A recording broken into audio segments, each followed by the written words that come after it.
Hi friends, నేను మీ రంగా ప్రశ్న కుమారిని. అందరు ఎలా ఉన్నారు? బాగున్నారా? మేమైతే చాలా బాగున్నామండి. ఈరోజైతే మునక్కాయ తీగూర అయితే చేశాను. ఎలా చేశానో చూసేద్దాం రండి. ఫస్ట్ అయితే ఆయిల్ వేసుకున్నాను, తిరుమగ్గ గింజలు వేసుకున్నాను, కరివేపాకు వేసాను, ఆనియన్స్ అయితే ప్యూరీ వేసాను, టమాటా ప్యూరీ వేసాను, అలాగే కొంచెం అల్లం వెల్లుల్లి పేస్ట్ వేసాను, పసుపు వేసాను చూడండి. తర్వాత మునక్కాయ ముక్కలు అయితే వేసాను, బాగా మగ్గించాను. బాగా మగ్గడం వల్ల ఏంటంటే కూర బాగా ఉంటుందంటే సూపర్ అంటే థిక్ గ్రేవీ లాగా రావాలంటే తర్వాత అయితే కొంచెం థిక్ గ్రేవీగా వస్తుందండి కర్రీ చూడండి. తర్వాత అయితే కొంచెం ఉప్పు అయితే యాడ్ చేశాను. ఉప్పు అయితే ముందు వేయలేదు. ముందు వేస్తే ఏంటంటే కొంతమంది ముందుగానే వేస్తారు, కొన్ని కూరలకు ముందు వేయకూడదండి. సరేనా? చూడండి ఎంత బాగుందో కదా కలర్ఫుల్గా. తర్వాత అయితే దాంట్లో ఉన్న వాటర్ అంతా బయటకు వచ్చి బాగా ఇంకిపోయాయి అనమాట. గ్రేవీ అయితే చాలా బాగా కుదిరింది. మీరు తప్పకుండా ట్రై చేయండి, ఓకేనా?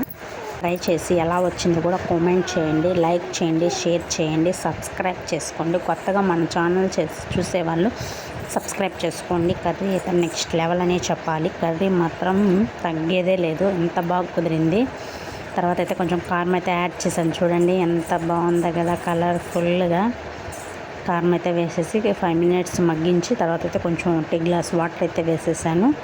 బాగా ఉడికనివ్వాలి, దగ్గరికి రావాలి, నూనె పైకి తేలే వరకు ఉడికనివ్వాలండి. అప్పుడు టేస్ట్ బాగుంటుంది అనమాట. చూడండి ఇక్కడ కర్రీ అయితే చూపిస్తున్నాను చూడండి. థిక్ గ్రేవీగా రావాలి, అప్పుడే కూర పర్ఫెక్ట్ మనకి.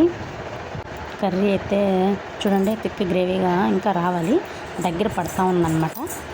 బాగా ఉడికించాలన్నమాట. బాగా ఉడకడం వల్ల ఏంటంటే ఆ స్పైసీనెస్ అంతా మునక్కాయ ముక్కలకు బట్టి స్పైసీగా బాగుంటాయన్నమాట. మునక్కాయ కర్రీ అయితే నెక్స్ట్ లెవెల్లో కుదిరింది. మీరైతే లైక్ చేసి సబ్స్క్రైబ్ చేసుకోండి, ఓకేనా? లైక్ చేయడం మాత్రం మర్చిపోకండి. మీరు లైక్ చేయడం వల్ల మరి కొంతమందికి రీచ్ అవుతుంది, ఓకేనా? చూడండి ఎంత బాగా అయిపోయిందో కర్రీ.